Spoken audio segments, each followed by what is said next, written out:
Welcome to another episode of The Captioned Life, a podcast about how comics and pop culture impact life and society and vice versa. Coming to you from deep in the heart of Texas, I'm Kevin. And from Indiana, I'm Sean. Before we get started with this episode, please hit that subscribe button on whatever podcast platform you're listening to us on, and follow us on social media under the username @CaptionedLife. You can also find out more information and past episodes at thecaptionedlife.com. That's right. Hey, you know, at the Captioned Life podcast, we love to talk about comics, and there are a lot of great comic book characters out there. We seem to talk a lot about Batman. And we are, it's a deep well. I mean, he's been around for 80 plus years. I mean, come on. And we are going to get to go back to that well tonight. We had the great pleasure of getting to talk to Michael Uslan, and I'm butchering that. Michael Uslan last weekend and our last episode. And this week we are going to stay in the realm of his baby, which was the 1989 Batman film. And we're going to get to talk to somebody who's currently working at on the DC comic of the same name. So I'm gonna let Sean set it up about that comic. Yeah, so currently there is a comic series by DC Comics called Batman 89. And it was inspired by the 1989 Tim Burton film Batman. And here's the official description of the series by DC Comics. Step back into the Gotham of Tim Burton's seminal classic Batman movies. Batman 89 brings in screenwriter Sam Hamm, who wrote Batman and Batman Returns, and artist Joe Quinones, Dial H for Hero, to pull on a number of threads left dangling by the prolific director. Gotham becomes torn in two as citizens dressed as Batman and the Joker duke it out on the streets. And as District Attorney Harvey Dent tries to keep the city together, he targets the one problem tearing it apart, Batman. And he'll get Bruce Wayne's help in taking down the Dark Knight. All right, this has been a great run so far, and we're excited to have the artist of the series on the show, Joe Quinones. And Joe Quinones, he's an American comic book artist and illustrator known for his expressive faces and fluid line work. Joe has also worked on several books spanning over the last several years, including Spider-Man, Howard the Duck, Dial H for Hero, and most recently, Batman 89. Welcome to the show, Joe. Thank you. Happy to be here. Always ready to talk more Batman. Yes. I got my pin. I'm ready for it. I know. And I've seen some of your Instagram posts. First of all, I love all your drawings in Batman 89, but I love all the paraphernalia and the memorabilia. Memorabilia that you have of Batman, because I saw that you had the Batman logo there, and you also have, like, I think the Hell Here that's from the comic as well too. That's from Catwoman's apartment, if I remember correctly. Is that right? I wish I did. I have that in I don't have the actual, like, neon sign. Okay. I saw that they make that, but yeah. I think I saw, like, as a button or something like that. So it's a step too far for me to have the giant neon. I have a really good friend named Alex Spivey. Shout out to my boy Alex, who I've taught with for a number of years, and he has a box of the Batman 89 cereal. Unopened in his classroom, and every time I go in there, I'm so tempted to, like, open it up and try it, and I know it would ruin the value of it and it'd probably also kill me, but it's just so it's like pristine, like the logo is still so bright and shiny, it calls to me. And the marshmallow just turns to dust and blows. Yeah. I don't know, with all the stuff that they put in there, though, it's probably still pretty good. So, Joe, thanks for coming on the show. So one of the things that we always ask our guests that come on is your comic book origin story. So we want to ask you, what is your origin story? Was there someone or something that introduced you to comics, and what was it that made you a comic book fan?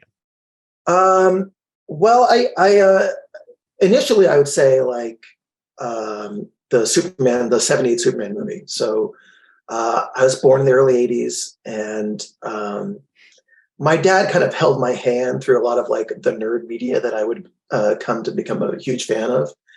And he showed me the original Christopher Reeve movie, and I loved it. I used to watch it. I still watch it over and over again. Mm-hmm. But that kind of led me to procure my first comics. And I've said it before. I should have looked it up again, but it's I have it written down somewhere, but it was like an oversized collection of an old Neil Adams Man-Bat story. And they collected and condensed it into like an annual. And it came with like an audio tape that you could play along with it while you're reading it. I think they sold it in department stores or something. It was just like to, get more kids into superheroes. But I remember I had that, and I just like would pour over it again and again and ran it ragged. And I had also the first appearance of Jason Todd, the stealing the wheels off the Batmobile. And I just remember like, those are always nearby in my bedroom growing up, and I would kind of go over them again and again. And that was my main entryway into Batman. And then around that time, like mid 80s or so, I remember they started rerunning the 66 Adam West series, which I loved also. I was just anything superhero, I was just like super into it. But obviously it's like a way different tone, even from those comics. Like it's much more slapstick and bright and sunny. But I was super into it, and but nothing kind of like bowled me over so much as the '89 Batman Tim Burton film, which I remember I went to go see. My mom took me there. We went to go see it at a drive-in in upstate New York, and it just like completely blew me away. I was utterly obsessed with the character afterward, and then became a voracious comic reader afterward. And I think it, in a real way, kind of set me down a path of kind of being obsessed with comic books and eventually drawing them. That's awesome. In addition to Batman '89, your career, Joe, has as an artist across the comics industry, you've worked on for other Batman comics, Harley Quinn for DC, America Chavez, Spider-Man, Captain Marvel for Marvel, and even Ghostbusters for IDW. In looking at your career so far, what do you think has been the biggest highlight for you?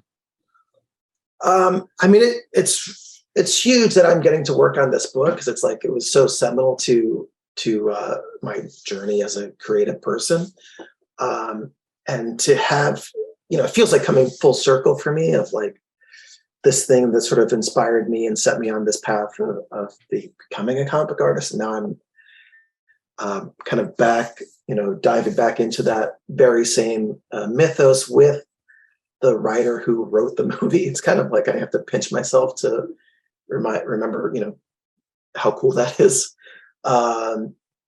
But beyond that, my first big foray in comics was I had done a couple like small stories and covers, but Mark Chiarella, who was the then art director at DC, he didn't necessarily ask me. I kind of finagled my way onto a project that he was working on called Wednesday Comics, which do you guys remember that?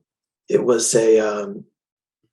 was a serial anthology book that DC put out in 2009, I think.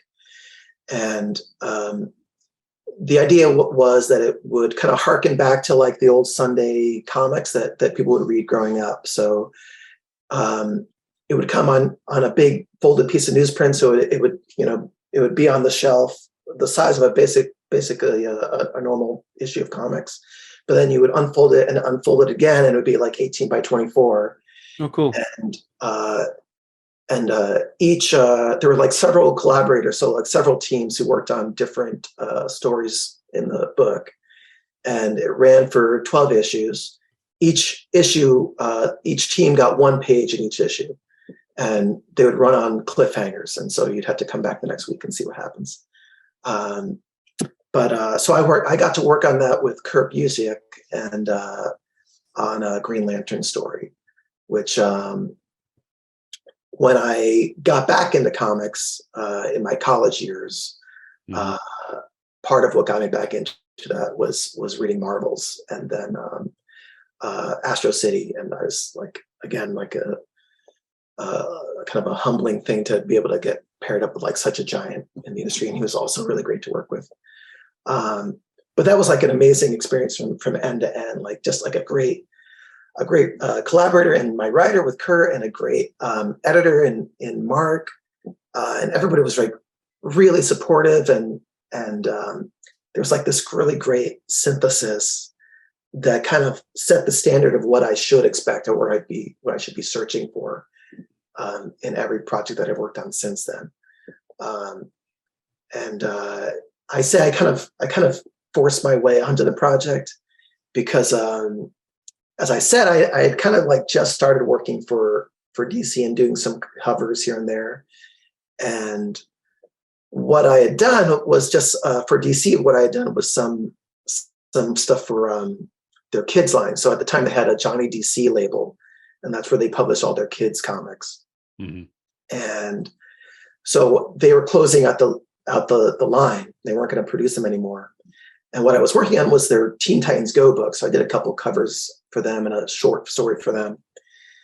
And then that work was going away because they're getting rid of the book. And I remember Mark writing me, he's like, "I'm so sorry, I can't give you anything else." And so I told him, "Hey, I'm going to be in New York. Let's meet up. We'll grab lunch and maybe we could talk about like if there's anything else for me." And I was just a way for me to kind of strong arm my way to try and like guilt trip him to giving me another cover or something. And when I got there, he was like, "Yeah, no, sorry, I don't have anything for you. I'm really sorry." And I was really bummed out. And so we're just like kind of talking and kind of shooting the shit. And oh, sorry, can I swear? I probably can't. Yeah. It's okay. We're PG-13, okay. So you're good. Shooting the stuff. And I was looking around his office and just kind of admiring it. And I looked on, he had like a little mood board, like a little idea board. Mm-hmm. And on it, he had like some random page of comics and it was blown up huge. And I was like, "Oh, that's cool. What's that?" And he's like, "Oh, it's this idea I have for this comic. I don't think they're ever going to go for it." And then he explained the book to me. And I was like, "Wow, that sounds really cool. Do you have anyone assigned to it?" And it's like, "Not really. Again, I don't really think it's going to happen, but I'm just thinking about it." And so like I left him and I kind of kept him in the back of my mind. And then I happened to do a convention like a couple of weeks later. And it was a convention on the West Coast in Portland where Kurt Busiek lives. And he happened to go to the show where I was at. He walked by my table and was looking at my stuff, and we kind of started talking. I was like, "Oh, I like your work." I was like, "Oh, thank you so much. I love your work." And it's like, "Oh, well, maybe we can do something sometime." It's like, "Well, actually, DC Comics is putting together this thing and they're looking for a creative team. So what do you say you and me do something?" I was like, "Okay, maybe." You said maybe to Kurt Busiek? He said maybe to me. Oh, okay. Yeah. And so immediately I like went home and I wrote Mark. I was like, "Hey, I saw Kurt and he said he wants to work on a project with me for that thing you were thinking about doing. So just in case it happens, just keep us in mind." And he was like, "Okay." And then somehow it did. Somehow DC went for it, and Mark gave me a call, and it happened. And it kind of like in earnest started my career, because I think I only had a couple things that I was doing here and there up until that point, but things really kind of stepped up into high gear, and it was like a chance for me to kind of prove myself that I could do, big 2 books, I guess. So since that's been, you said that was 2009. So since that's been over a decade ago, do you feel yourself like that you've grown as an artist working on books where there's this is the industry standard and things like that? Like you've got to bring your A game every time. Well, that's the hope. I hope I have. I keep striving to. I feel like I'm continually trying to like reassess, ways I work and think, and just my process in general. And yeah, I feel like I hope it's getting better. I feel like it's continually evolving, but definitely it keeps things interesting for me. I mean, I had like, on Wednesday Comics, it was, I was barely working professionally in the industry at the time. So I was actually teaching at the time. I taught at an art school at the time. So that was my main income. And then this, DC gig was sort of something I was doing on the side. And so because of that, I had, almost endless time to work on it. It was like, I had like, 3-4 weeks to do, a page, and it's a big page. It was like, an oversized 18 by 24 page, but that definitely spoiled me because like, obviously that's not the time constraints that a monthly book can work on. Mm-hmm. And so, past that was like the most ideal scenario where I had like basically endless time to craft and fine tune a book. And so I was able to make that like, as beautiful as I could possibly make it and really finesse it. And then after that, it's been a learning process to kind of figure out a way that I can be economical with my time, but also still deliver quality in my drawing and in my storytelling. And I wasn't really challenged in that way until several years later, because like, I did Wednesday Comics, and then I did a graphic novel for DC that was Black Canary and Satana. But that also, there was no like set schedule for it. And so I kind of worked on it in the background while I was doing like covers and stuff. And it was also, sort of a dream scenario for that, where like I didn't necessarily have people like, breathing down my neck to get it done. But then I eventually graduated up to doing a monthly book with Howard the Duck. And that was like a whole other animal. It was like so hard. It was so hard. And, it was just like a constant stress where we're working on this 4-week rotation. And then it's sort of right when you finish that issue and it goes out the door, then it's like, you have a grace period of maybe 3 days, maybe 4 days. And then you get the next script and you got to be right on top of it. And like kind of even lose that first week of the 4 weeks of like just resetting for the next issue and then digesting the script and storyboarding it. And then you basically have 3 weeks to actually draw the book. And that was so hard. And that was like a huge learning process for me. Mm-hmm. And so from there, that's just like to get in the nitty gritty of monthly comics, making comics. It's a hustle. So like, for me personally, I just had to figure out what worked for me. So like I messed around with drawing pages at half scale. I messed around with like doing like in between thumbnails and pencils, where I for a little while I was doing thumbnails on, or layouts, like kind of like very fleshed out layouts on like just 8.5 by 11 printer paper. Mm-hmm. So something in between like a storyboard that I would do like little tiny thumbnails in my sketchbook. Something in between that where I'd have a little bit more detail, and then I would just blow that up and just ink directly on top of that. So kind of to skip a stage or blend a couple stages. And nowadays I have a little bit of a wider schedule with Batman, and I figured out I have an iPad, which has been revolutionary for me, and I can I'll pencil my pages fully digitally. And if it's something I don't think people will care about in terms of like an original page that I could sell, or just for time, I'll just do it fully digitally. And then if it's something that I really care about, I'll pencil it digitally and then print out those pencils and either ink it myself or I'll send it to an inker to get done. And that's my process right now. It's kind of always changing, but that's where I've ended up. We like the nitty gritty. And I was a little bit interested for two reasons.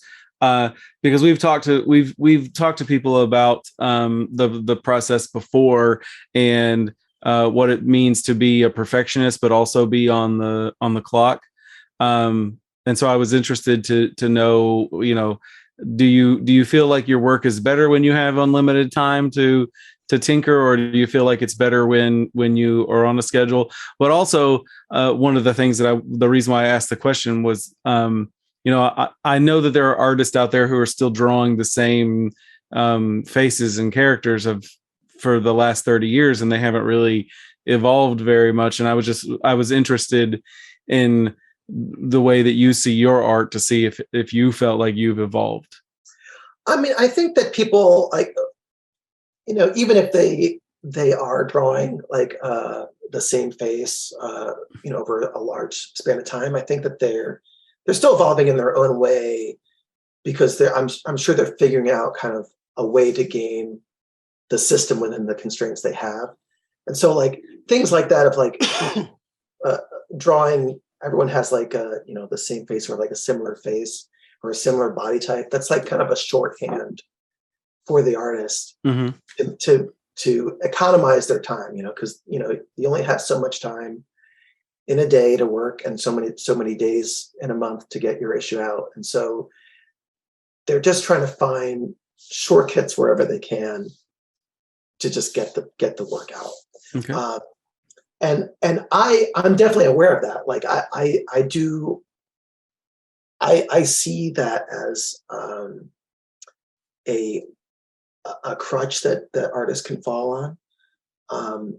I always tell people, like, sometimes people online, artists will come to me and they'll ask me about, how did you choose your style? Or like, I'm really struggling with figuring out what my style should be. And I don't want to make this comic yet because I want to like figure out a look of my work first that people will be into. And I always tell people that to not sweat that, because the way that I see style is sort of a combination of an artist's personal taste and their own limitation. So, obviously we're sort of a product of our influences and our likes. But I notice a lot of the time when I'm drawing, I will make decisions in my drawing or my inking to hide an inadequacy or to kind of gloss over one. And I'm constantly butting up against that. And I think as artists, you should keep butting up against that. But, those crutches that we have that I think are our style, are us kind of pushing against an invisible wall of, and I think that for us, at least for it to continue to be interesting to me and fulfilling to me is I don't ever want to be satisfied with that. And and maybe that's my own sickness, but I'm never really satisfied with one piece of art that I do. I can let myself enjoy it. I can let myself be like, I did that. I got through it, and I'm proud of this. I'm proud of it. I definitely, it was hard work, and I think it's good, or I think it's good enough. But I don't ever let myself be fully at ease with it or fully comfortable with anything I've done, because I think if I were, then I would stagnate.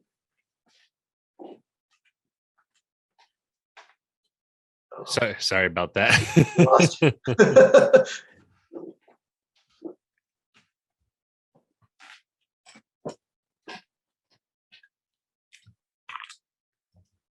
Sorry, guys. My daughter was singing and I didn't realize the door was open. Oh, it's okay. I couldn't hear anything. Okay, good.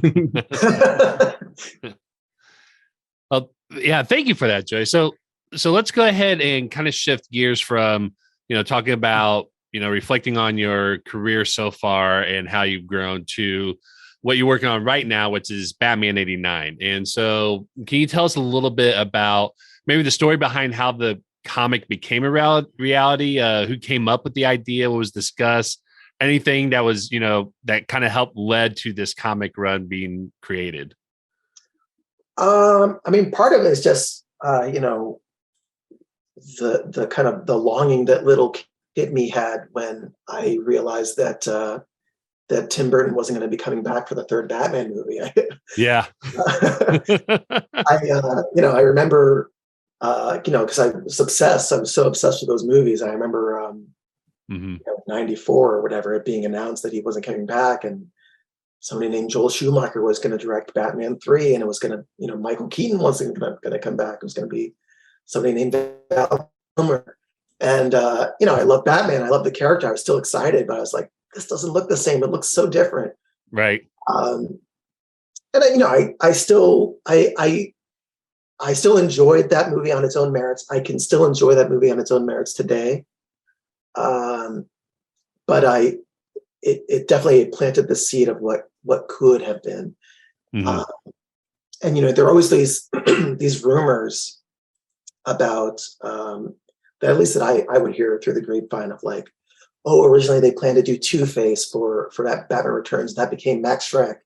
Oh, originally they planned to do Robin, and it was going to be Marlon Wayans, and that fell through. But he still gets paid to this day because they fired him late in the game. And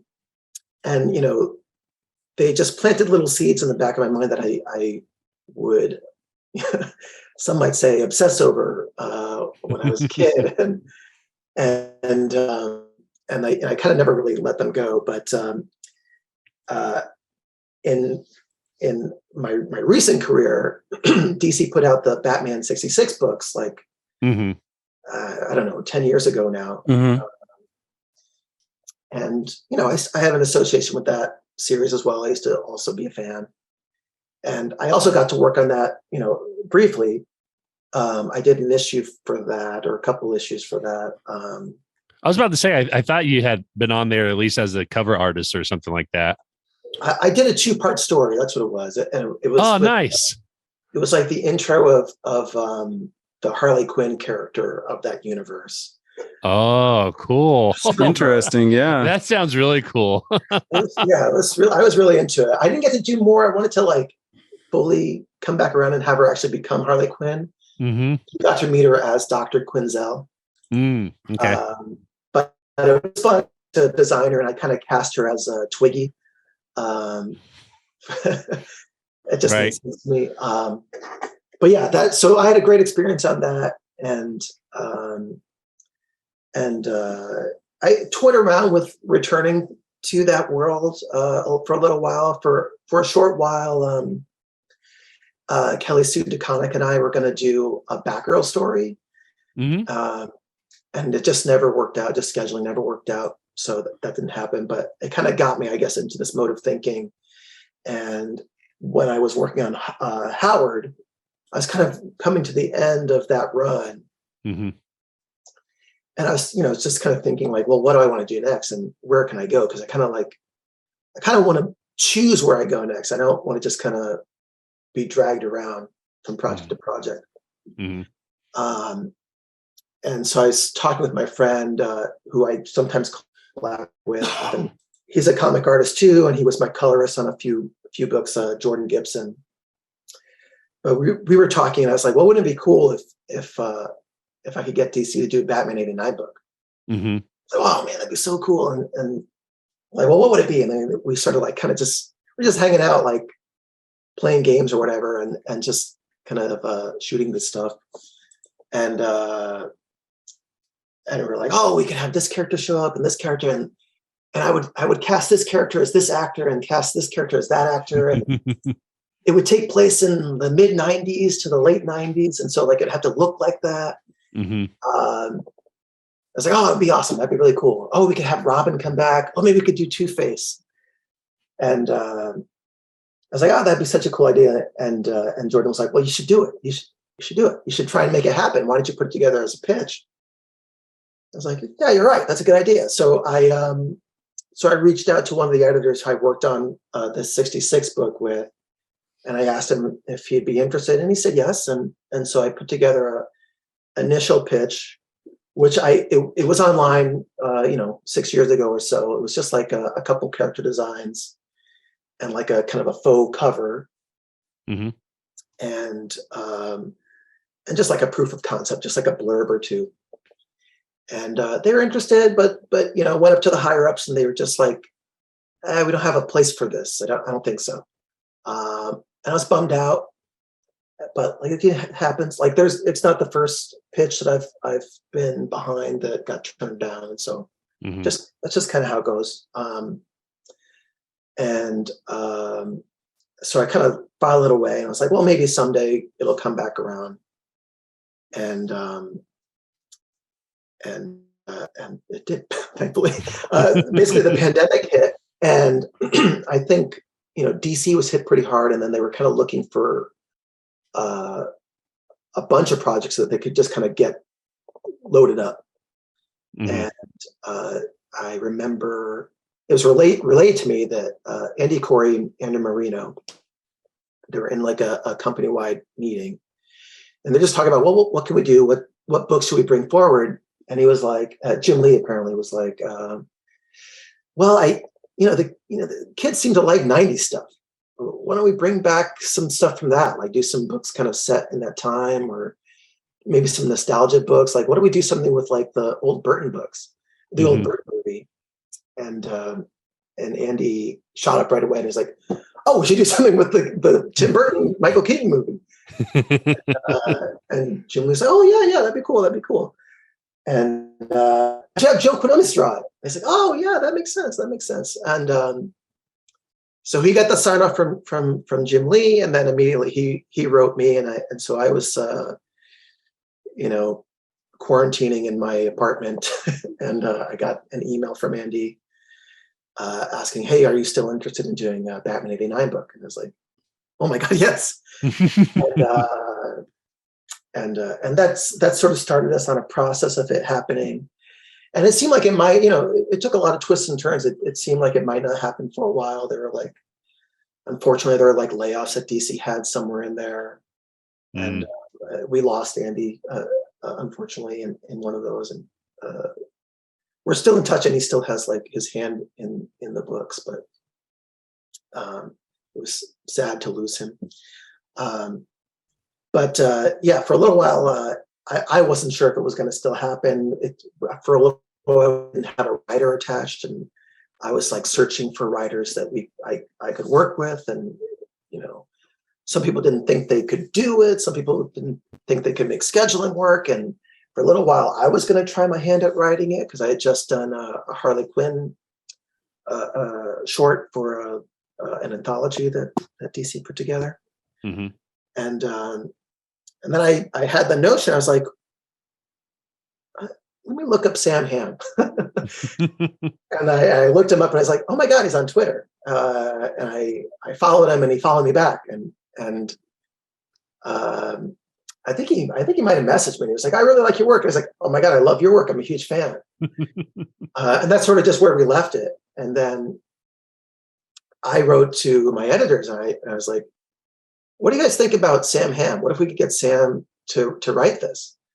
He's written for DC before. Obviously, he wrote the screenplay for the first movie, and he wrote the first draft of the second movie. Mm-hmm. And he's written for DC Comics before he did the Blind Justice book. Like, oh, that's a great idea. I mean, I don't know. Is he available? I don't know if we can even get in touch with him, but if we can get him, that'd be amazing. And I was like, all right, well, I'm going to try. So I kind of pitched it to him. I asked him if he would be interested.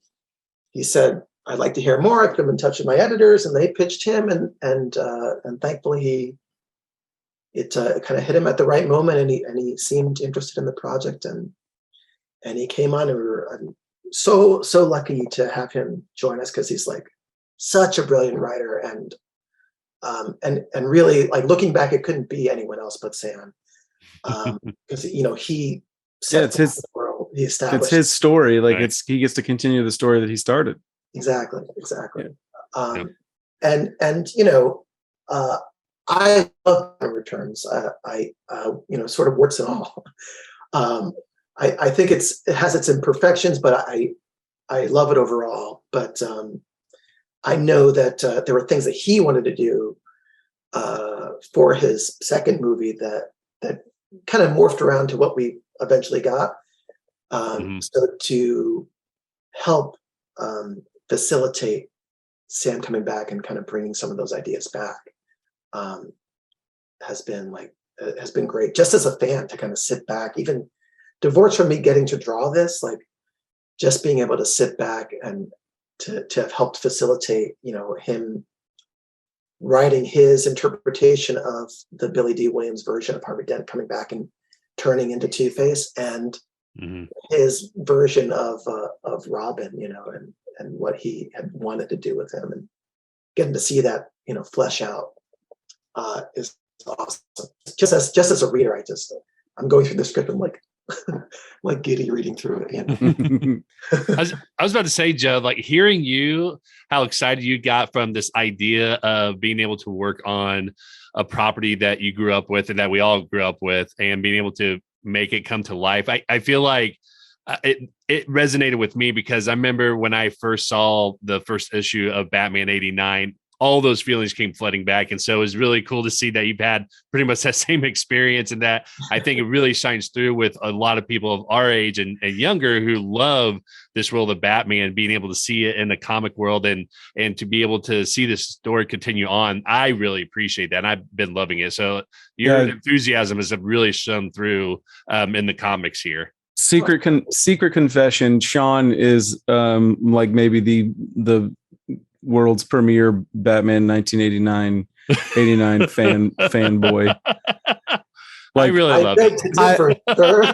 How dare you? But he's like, it's his jam. It's like the thing that he's like waiting, monthly for it to like come out. He's like, oh, this is the Wednesday that the next issue of Batman 89 comes out. Like that's him. I was waiting so long for that issue to come out when there's that big gap. Yeah, I just sorry. Oh no. Oh no, and I totally get it. But I mean, I think it says something, because I don't get that excited usually with stories or anything like that. Like I just want that next issue, and I think it just says something about how I was just like yearning for that, because I just wanted to know what came in the next story and everything like that. And so. No, I totally get that. And that's things happen, life happens. And this has been a kind of crazy 2 years and everything like that. But I just absolutely love the story. And it was something that was just like, oh man, I got to wait for a while. And so I had to like read all the other issues before reading issues 4 or 5 again, because I kind of forgot like what happened with the details and everything like that. But yeah, I mean, every time a new issue comes out, he starts from the beginning. It's like next weekend I want to go see the new Top Gun movie, so I've got to watch the first Top Gun movie to refresh my memory. Still good. I just rewatched it. Yeah, but no, like he like like when you have a friend that like really likes a band and you're like, yeah, they're good, but like but Sean 1989 Batman 89 is his jam. Yeah. So, well, we are kindred spirits then, because I am constantly evangelizing the Tim Burton Batman. Well, but it's not just the film that I'm talking about. It's specifically your comic. Like you could go back and look at his Twitter timeline, because he really likes it, and I'm sure this is a big deal for him to get to talk to you because of it. I'm sorry if I'm outing you as a fanboy. I don't think Sean. That was a secret for anybody that knows me. Yeah. No, you're good. So yeah. Sean's gonna like get a dog and name him Michael Keaton. Yeah, that's a great look. I love it. Yeah. Co-signed. Okay, so with all that being said, because we've mentioned the film and everything, doing this story and in a world that exists like in a cinematic universe, were there any challenges or like opportunities in working on a comic that like people what it should look like has been established? Yeah, of course, because like those original 2 movies have such a strong visual identity. Mm-hmm. And even beyond the visual identity, like it's about the sound, it's about the score, things that it's impossible to replicate in comic form. Hopefully I will evoke Danny Elfman when you're reading it, but I can't literally make you hear a Danny Elfman score. Sean plays it while he reads the book all the time. He plays it in the background. By the way, when I do TikTok videos of this comic run, which I think I've done like 3 or 4 videos so far, I make sure I find the Danny Elfman Batman song and play it as part of the video. So yeah, Kevin was probably kidding, but no, seriously, I do. There's definitely moments when I'm doing my layouts, like kind of pacing things out, where I am listening to the scores to kind of help me through it. Mm-hmm. And I literally, there's a specific track I just like for the next issue, I I just kept listening to these 2 tracks just to help me like figure out the pacing, because I'm trying to set it up as cinematically as possible. Hopefully it communicates. But yeah, that's a problem, because like I said this before, but obviously, you know, I'm not Tim Burton. What? I am not Anton Furst. I'm not Bo Welch. I'm not Bob Ringwood. Like, and they're all incredible visionary artists, and like they all had such a huge stamp that they put on these movies, right? And so I know I can't be them, but hopefully I can hearken to them and kind of homage them, and even build off of what they've established. Kind of like that's their baseline, and I can kind of you know, hopefully, you know, spread out from there. And you know, we think about it like when Sam and I and Andy, Corey, and Andrew Marino, our 2 editors, when we were having our story sessions in the beginning, kind of figuring out what we wanted to do and how we wanted it to unfurl. We kept talking about it as if the movie happened. Okay, the movie exists. We're in an alternate reality where, you know, Tim Burton, that creative team, they never got canned. They got to make their 3rd movie. And what we're doing is that we are adapting it. We're making the comic adaptation of that movie, to kind of handle it in that way. Like, you know, you can imagine that, you know, all of the moments, all of the panels in our comic are actually shots that we are adapting to comic form. That's the idea. That's like the high concept of Batman 89 for us. But that said, like, I know that obviously it's not the same thing. I know that, like, you know, a drawing and a comic book is a different visual language than a movie where you're dealing with, you know, a camera and actors and editing, and you're locked to an aspect ratio. And so I'm trying to like find like a sweet spot where I'm trying to evoke a lot of that iconography and visual language, but still have it rest comfortably, and not shy away from the benefits of its own language, of being its own medium of cartooning of comics. Yeah. So there's stuff where I will take liberties, like I from minute 1 I wanted to do the wide eyes for Batman, right? Because that's such a comic book thing for Batman. That's such a part of his comic book visual identity. So I wanted to kind of, in subtle ways, bridge the gap between comic book Batman and movie Batman. And you know, we explain it away. We kind of make sense within the world. Like, you know, they're techie, you know, white lenses that glow that extend over, you know, underneath this cowl. But even still, with that conceit being established, there's still like cartooning liberties I'll take, where like I'll do like the Spider-Man thing where he'll be turning and like his eyes will be cockeyed. You know, it's not really possible. Right. So, but you know, it's just something that you're benefiting from the language of cartooning, and it's a way of communicating an idea that you can, that maybe an actor could communicate in his performance or in a facial expression, but that would be kind of dead if you try to do it as dryly with a drawing. So you try to emphasize it a little bit. But yeah, there's a bunch of that throughout, but I'm trying to kind of like ride the fence, I think. Well, I'd like to give you a compliment and say that the artwork is phenomenal. And especially the covers. Like every time I look at one of the covers, I think you, I don't know if you get this comparison at all, but like some of the covers feel very like Adam Hughesian. Oh my God. Well, that's a huge compliment. I mean, I love his work. Yeah. And that comes through. It's very photorealistic. And I was curious about like, how do you handle like a character's identity, like that, like it's somebody's face. You're not just drawing, your preferred comic book face. It's somebody else's face. But the other thing I want you to talk about that. But the other thing I want to say too is like, as you're talking about invoking Elfman and like all these other, amazing visual artists that worked on the films, I feel like what you've been tasked to do is continue this story, but it's like, all these different people that worked on the films were different components of like a Swiss Army knife.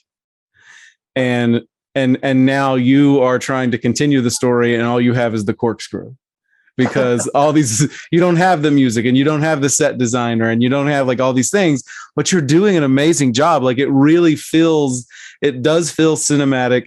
And like those little touches that you talk about, like they go a long way to like you said, like find that place in the middle where the movie and the comic book like kind of meld together.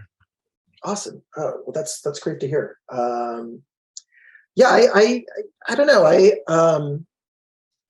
Obviously I have the benefit of there being actors who've played these parts, right? So even though we didn't technically have likeness rights for Michael Keaton or Billy Dee or anyone really, but so what I would do is I would kind of figure out ways to kind of caricature them and sort of redesign them for the comics. Mm-hmm. So I wanted to evoke Michael Keaton, but I'm not like tracing photos of Michael Keaton, like mm-hmm. it's more so supposed to feel like Michael Keaton than be actually a drawing of Michael Keaton. Gotcha. Right. And same thing for Billy Dee Williams. If you look at any one panel and compare it to a photo of Billy Dee Williams, like I'm taking a lot of liberties, but I'm trying to kind of whittle down the essence of Billy Dee and sort of like, and as best as I can, show some of his swagger and sort of like, his sort of like suaveness, his cool factor. Yes. Yeah. Right. Have you guys seen the meme that's been going around where it talks about like we should celebrate Billy Dee Williams more because like he's been around for like 50 years and has been as cool as he is, but all the while his name is William D. Williams. No. I've run across it like twice this week on Reddit, and every time I get a chuckle, I was like, because he's one of the coolest people in the world, and his parents named him William Williams. That's also his character name is Harvey Dent. We don't ever say it, but So Joe, in this run, I've noticed that you've had a lot of fun with all the art, but also there's a lot of Easter eggs in the series. So for example, in the first issue alone, we see pretty much a page dedicated to all the Tim Burton films and characters from the 80s and 90s. There's some, homage to Beetlejuice and to Nightmare Before Christmas. I saw that you drew in, Dr. Quinzel into the story as well too. And we see her a little bit later, but she's in, I think, the first issue as well. And correct me if I'm wrong, but I'm pretty sure there was probably an homage to the Fresh Prince of Bel-Air show, because I think I saw some Fresh Prince graffiti in that issue. Is that right? Or am I just kind of looking way too much into that? I mean, it's possible. Sometimes I'll be watching something and it'll just kind of through osmosis end up on my working on. Yeah, I mean, it kind of looked like it to me. It looked like it to me because it's green text with the pink outline and stroke and all that too. So, but I wanted to ask you, since you had a lot of fun with this, what's your favorite story inside this run, or like a behind the scenes story that we haven't heard so far, that, or, maybe there's an Easter egg that you really like that maybe we haven't, caught yet or anything? I try to put in a lot of Easter eggs. It's just kind of fun for me. I'm trying to make it as rich a reading experience as possible. And adding stuff like that in, I think encourages a reader to spend more time on a page. Mm-hmm. So a lot of times, comics are almost disposable as a reading experience, and you can kind of very quickly, go through what took, months to craft. And, so just a reason to get people to maybe slow down a little bit and to help them, take their time as they digest it. But it's also just, me as a, big nerd, and I just love I just love comics and, various, facets of the mythos. And so I'll try to make little nods to, my influences as I go. There's in issue 5, I'm not sure if anyone actually caught it, but it's an homage to the last shot of Batman is an homage to Norm Brayfogle cover. To what? I'm sorry, I missed that. Oh, it's a homage to a Norm Brayfogle Detective Comics cover. So it's sort of the same. It's like a Batman kind of hunched in shadow. Right. It's pretty famous. They made a statue, I think, of that particular cover that he did. There's other ones. I did Brian Boland's Robin #1. I have Drake in one of his first hero shots. He's kind of doing the same, kind of Dracula pose. Definitely, yeah. The first issue was dripping with Tim Burton references. That was mostly to communicate to people who I thought might be nervous that I'd be the right person to draw it. It's like, don't worry, I love all of this stuff. So right, I'm aware that Tim Burton is the connection here. So I want to kind of acknowledge that as overtly as I can. But yeah, there's tons of stuff like that. There, the dancers that are in the one of the Prince music videos from the original Batman movie, or I think for Bat Dance, one of the dancers is wearing all this in Brains too, oversized sweater. Like she's wearing it as like an outfit. It's just the sweater. Yeah. And she sort of looks like Kim Basinger. But for the Joker gang and then later the Two-Face gang, I have 2 twins that are also sort of an homage to Dee Dee from Batman Beyond. It's so 2 twins that are wearing matching sweaters, and it's All This in Brains and All This in Brains 2. Because there's 2 of them. But yeah, there's there's a ton. There's too many to list. But now we'll have to challenge ourselves to go find all of them. Yeah. Well, and I was going to say that the twins, I thought was a homage to back to the Batman 1989 movie, because of that one scene where I forget the whole context and everything, but you have Joker who took control of the airwaves, and you have the woman saying, "Love that Joker." Like that's what they reminded me of, and I thought that's probably what they were supposed to reflect. So it's interesting to hear you say that it's actually a different inspiration for that. You're referring to Candy Walker and Amanda Peeler, I think. I think so. Yeah. They are long dead, but I had drawn them once before. Actually, there was a short I did with Chip Zdarsky. I think it was like a Harley Quinn annual. It was like 3 years ago or so, but there's like a scene that's in the Joker's hideout.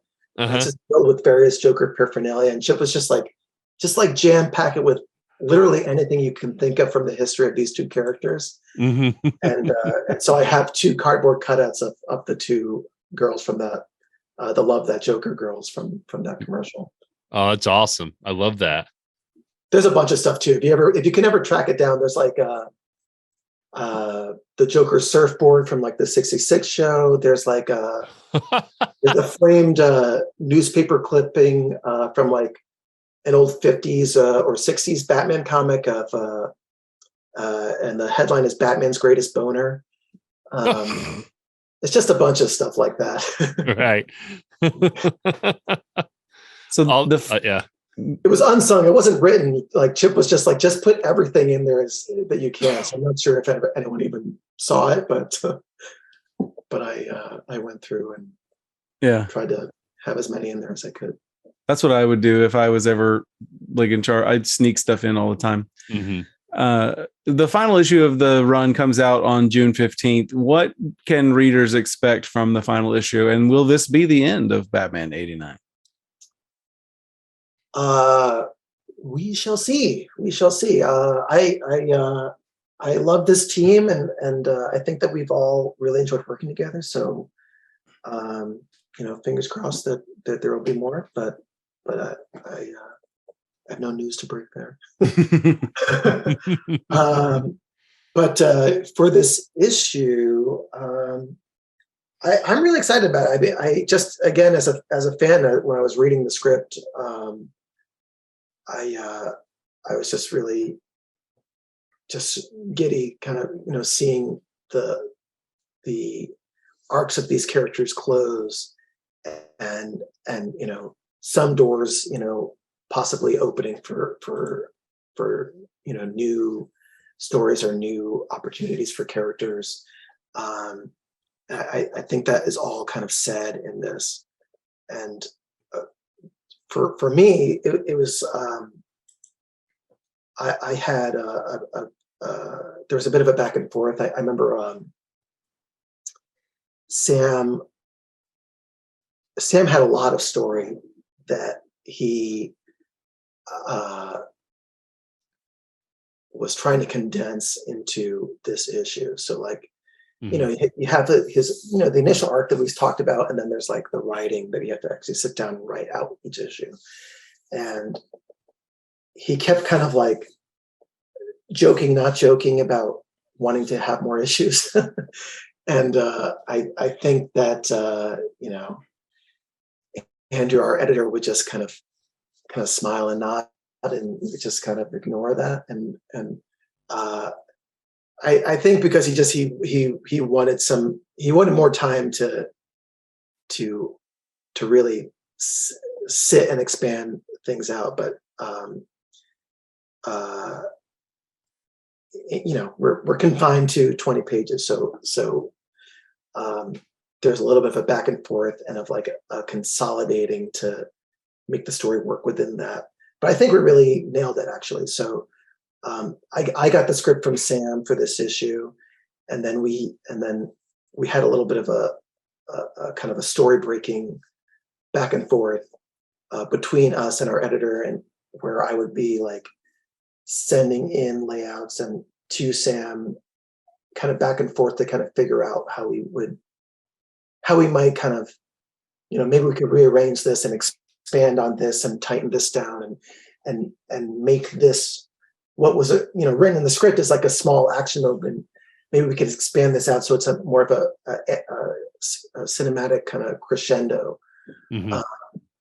Because Sam is Sam's writing and he's getting the story beats and he's very concerned about the character beats, and I think he absolutely nailed it. And I am trying to make it work, as this like theoretical cinematic adaptations. And so I'm trying to like have it, have like a big finale and have it feel like a big finale of a movie in my head. I know it's a comic. But I think we did. I think the proudest of any one issue I am of this last issue, and I hope people like it. I feel really great about it. It's still sort of in process, actually. So I haven't gotten a letter in turn yet, and I haven't seen Leo's colors. And that Leonardo Ito, who's the colorist on the book. Shout out to him. He's just done incredible work throughout. And Clayton Klaus, who is the letterer, also just, letterers are often unsung heroes of comics, and just, amazing work. And colorists, letterers and colorists, they often, I think, are unseen, but they're just incredible. Yeah, you don't realize how important lettering is until you read something that has really bad lettering, and then you're like, oh, Yes, right, exactly. Yeah, it really it can help. It really it helps with the pacing. It's like sound mixing for comics. Right. Um, and likewise, your colorist is sort of like your cinematographer. He really is really setting the mood and storytelling. Like his colors are helping to tell the story of the book. So Mm-hmm. I'm a bit giddy. The fanboy in me is a bit giddy to get those colors back from him, and that's been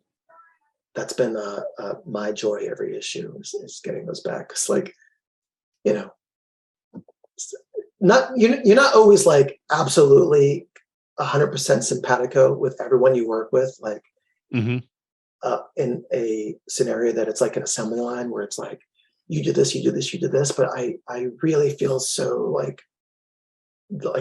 like similar to my work with Wednesday Comics, where I was with Mark and Kurt, and it felt like this really easy synthesis.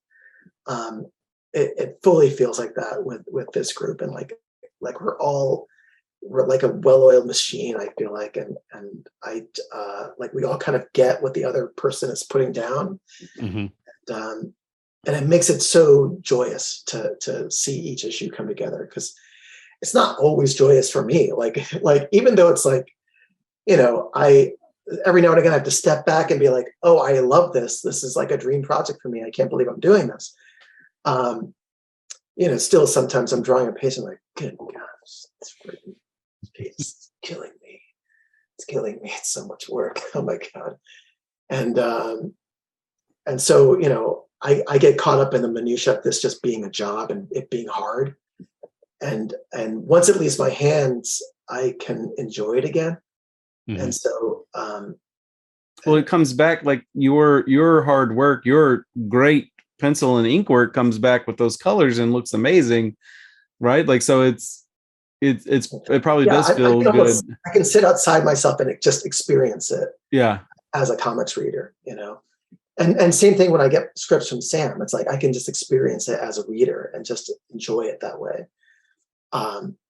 In between there's the hard work of me having to make a thing, but then on the bookends, I get to actually have fun with it. That's very cool. Yeah, it's awesome. Well, we have one more question for you before we get to our game on the show, and we post a Instagram story asking people what questions they might have for you. And we had one question that we thought was really interesting they want to share. And this comes from Liz. Her username is @LittleLasagna from Instagram. And she wanted to ask you, who or what is the most challenging piece for you to draw?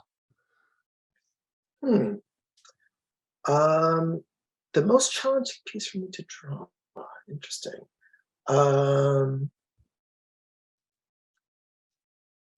I probably the spaces of it. So that comes to me probably the least quickly. Mm-hmm. The other stuff that drawing any one character, there's a lot of effort and craft that goes into that. Mm-hmm. But it's easier for me. That's like I don't have to think as hard for that. But every time I have to draw Gotham, I have to really think about it Mm-hmm. and really design it. And like, I'm going back to my vision board and looking at all of the Anton Furst designs and all the Bo Welch designs and kind of extrapolating from that. And then also looking at, my own little mood board for Burnside and kind of the architecture that we're pulling on for that. And that's probably the hardest part for me is trying to make that work as best I can. Cause that's not as easy for me. And because like throughout history, I think of the comics and the movies, Gotham is an important character to the story. Right, and exactly. I would be interested to trace Batman back to the beginning and see if there are any artists who didn't draw like wide shots of Gotham as their crutch. Like this is how I'm going to compartmentalize getting the job done is I'm gonna focus on these angles and this shot here so that I don't have to draw the cityscapes. Oh, more than you think. More than you think, all the time. I think an absolute master of it, and it's not to besmirch him. It's actually, I think, it's a acknowledgement of like his genius is Alex Toth. If you look at a bunch of like Alex Toth Batman pages, a lot of it is like a lot of the genius of his Batman pages and just his comics in general is deciding what not to draw and what to show and what to crop out. Mm-hmm. A lot of that is like for economy of time. It's just working smartly. But you would never notice it because it's like the most beautiful drawings and the most beautifully designed pages you've ever seen. But yeah, I remember going through a lot of his comics and being like, he's just avoiding drawing a background here. But it doesn't matter. It doesn't matter because you're within the language of comics and you still want to have those moments. Like I think a lot of times American comics get kind of weighted down in that nitty gritty, and I think a lot of Japanese comics, a lot of manga have that really succinctly figured out. Where like you'll have one money shot, basically one like page where like you see like an epic environment, and it completely sets the scene of the next couple pages. Where you are, the space you're in, and they totally sold it in that first page, that first splash, and the next several pages are just reaction shots with no background, and it's like that's absolutely fine. There's nothing wrong with that. You're not really avoiding work. You're just working more intelligently.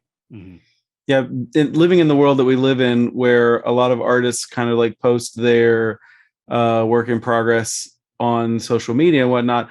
I can remember several years ago when Greg Capullo and Scott Snyder were wrapping up their run on Batman. I want to say it was during the in-game storyline, where Greg Capullo had posted some artwork of like this big splash page that he was doing that featured a parade and like the intensive labor that went into like drawing the balloons and drawing the cityscape and the trees and everything for this like parade.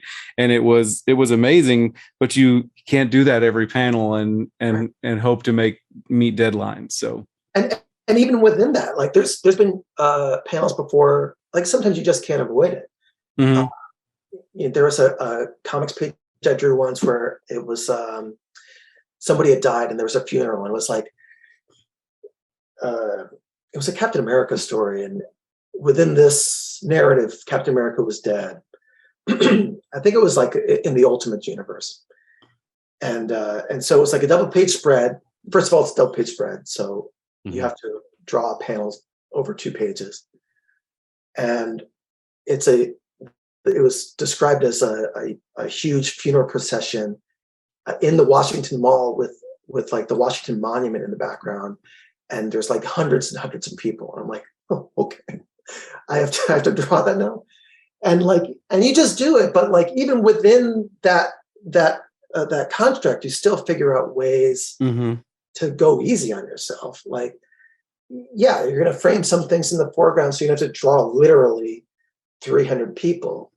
You'll have, foreground elements, middle ground elements, and background elements. And like all of that stuff tells the story, and it also, if you can do it right, makes a more engaging scene, makes it a more engaging frame to look at than if you were literally to see like a Where's Waldo, of everyone equally distant away, 300-400 people, standing on the Washington Mall.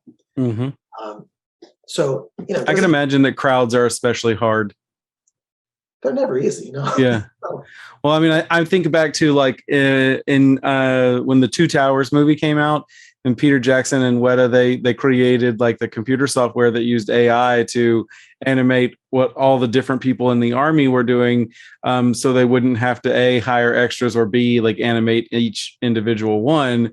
And it was a game changer for that type of cinema. And what you're talking about with like having to draw a crowd probably hasn't changed like a lot over the last 50 years. There's just like there's only a handful of like tried and true ways to do it, but everybody has their little thing that they try to put their spin on it so that it kind of alleviates the the complexity of the task. Totally. Yeah, I think, and no matter where you're at, I think you're always looking for those shortcuts. Like that makes me think of Phantom Menace. Like there's the big like the pod racing scene, and I know in the crowds, like they didn't make a bunch of little people. It's like little Q-tips, like miniature of the stands, and then there's like several Q-tips all spray painted different colors, and that's your crowd. And yeah, that's fine. Nobody thinks twice about it. Or when they do it, I remember watching like the behind the scenes on how they shot like the Water Boy, and they have like 40 or 50 people that they put in the crowd and they're cheering, and then they move them over and they like rearrange them, and then they move them again, and they just like they create the crowd by just rearranging everybody. Nice. And nobody's created a brush stroke for people in Photoshop to where you swipe and you've got a guy or a shadow or silhouette or whatever. Yeah. Because technology is always evolving. But before we let you go, we'd always like to play a game with our guests, and you've been a great guest so far. But we want to get in on a little bit of fun, and I kind of alluded to this before we got started. In honor of Batman '89, we are going to play a little bit of Price is Right '89. And talk about how much things cost back then, because if you take a walk outside your door now, things have gotten pretty expensive. So I'm in Texas, just as an example. A gallon of gas today cost $4.29. So similar here, yeah. So it's and I'm gonna start there. Okay, I'm going to start there, and I'm going to ask you guys to guess. You're going to be playing against Sean. Closest without going over takes it. We'll play an odd number so that we can get a real winner. Okay? Gallon of gas in 1989? Gallon of gas in 1989. Joe, you get to go. And Sean, don't do Joe dirty and be $1. Okay? 89 cents. Joe says 89 cents. What do you think, Sean? I'm going to say $2.33. Joe takes round one because it's 97 cents. 97 cents. And you know what? When I was learning to drive in 1998, I guess we had gone through a similar economic time where things were pretty good, because I can remember when I first learned how to drive that it was only about 90 cents to $1 for a gallon of gasoline. So it rises and falls. Okay, so here's some technology that was coming, like new technology in 1989. Let's see if you can get this right. How much do you think, Sean, I'll let you go first on this one. How much do you think a Logitech mouse went for? Logitech mouse. I'm going to say $29. All right, Joe, what's your guess? In 1989, $12. Would you believe that in 1989, a Logitech mouse for your home computer cost $89.99? Oh my God. Yeah, I believe that. It's not worth it. They weren't, but I mean, during that time, they weren't as commercialized as they are now. Yeah. I got this one. It was more of they were steam powered then, as we know. I got this one from Five Below for $5. So, okay. Here we go. How about Joe? You get first dibs on this one. Sean, you took that one, even though you were still pretty far away. You were definitely close. I was the closest. That's the name of the game. Here's another one. Who's the closest? My first Sony CD player. Can we insert a GIF of Bruce Wayne turntabling a CD? This is the Sony compact disc player for kids. Plays 5-inch CDs or CD3 software. Features auto music sensor, music search, 3-inch speaker, microphone, and line out jack. How much is that going to run you, Joe? $89.99.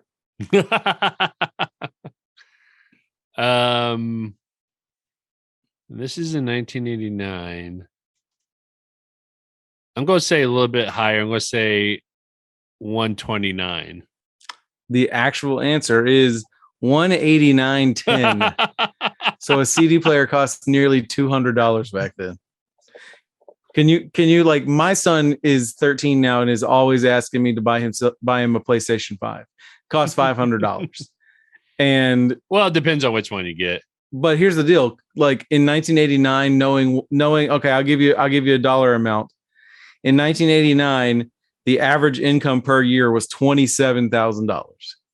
Could you imagine like buying a $200 CD player for your kid? Like, that just seems crazy to me. That is rough. All right, here we go. Here we go. In a 1989 2-inch LCD TV, this innovative take-along color TV from Casio has high-resolution color liquid crystal display and a high-quality matrix system for picture sharpness. Includes VHF and UHF telescoping antenna. Sean, it's your play. I had one of these, I think, or something similar to it. I'm going to say that's around $409.99. And Joe, we'll do $389.99. oh, bummer. Unfortunately, you guys both overbid. The actual price is $249.99. So that was a good deal. Like, if you could get that for $249, you're like, I'd expect to pay $389 for this. Right. It's not listed. I wanted to look it up, but I'm not gonna do it for the sake of time. I've got one more. This is the final round of Price is Right. They always give away a car. Okay. Oh, sweet. Sick. Here you go. So, like, new to the market, the Ford Probe, which was a sporty coupe in the late 80s, early 90s. The Ford Probe has come out. How much would the Ford Probe would have run you in 1989? Is it me? Yeah, Joe, you get to go first.